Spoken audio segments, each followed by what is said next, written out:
Hi everybody, Mischa here with Word of the Day, and there it is, crapulous. Now this adjective crapulous probably doesn't mean what you think it means. What it actually means is hungover, like badly hungover, or feeling really terrible because you just engaged in some very serious gluttony and you overate. Where does it come from? It comes from ancient Greek, the word crapulous, with exactly the same meaning. So it goes from Greek to Latin to Middle French and into English in 1536. And the man who brings that into English is the great Tom Eliot, one of my favorite guys. Because on the one, well, let me back up a little bit. Who is this guy? He is a very moderate Catholic humanist. He's a philosopher. He's a writer. He's a scholar. He's a translator. He's a diplomat. He's really a court intellectual is what he is.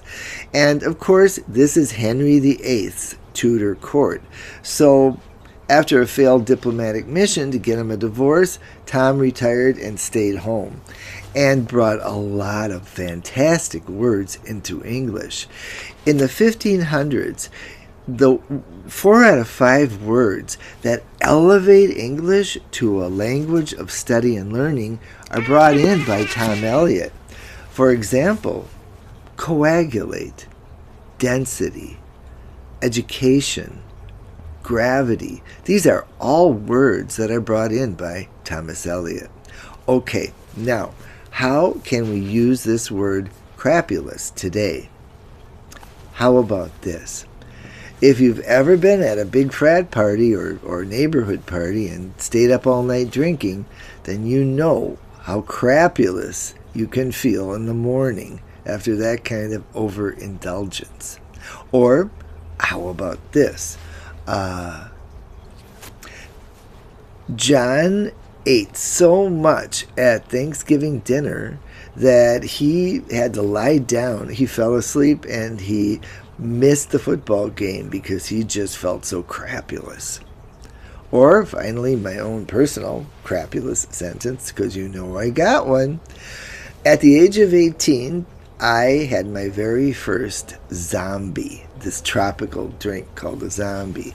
And at 18, because in those days, there was a belief that if you put on a uniform and went and were ready to give your life for your country, you could have a frickin' beer. So I had my very first, I got to do this, sorry. My nose was dripping. I had my first drink at 18, and I had my first zombie at 18.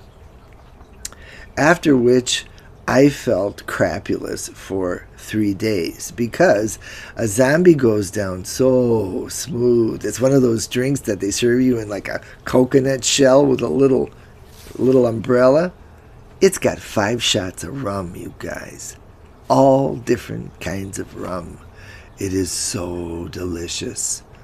I'll never have another one. I never had another one. 3 days of crapulousness I endured.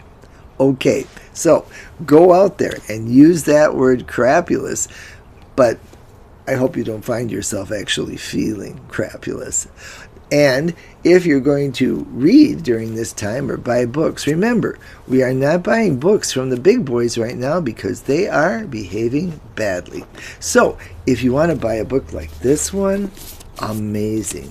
Word Crimes.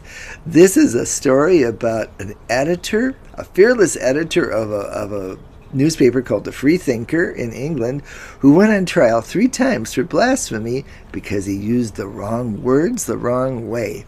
This is a great book. Okay, if you want to buy books like this, let's support independent booksellers by clicking above or below and going to bookshop.org/shop/word of the day, and I'll see you later.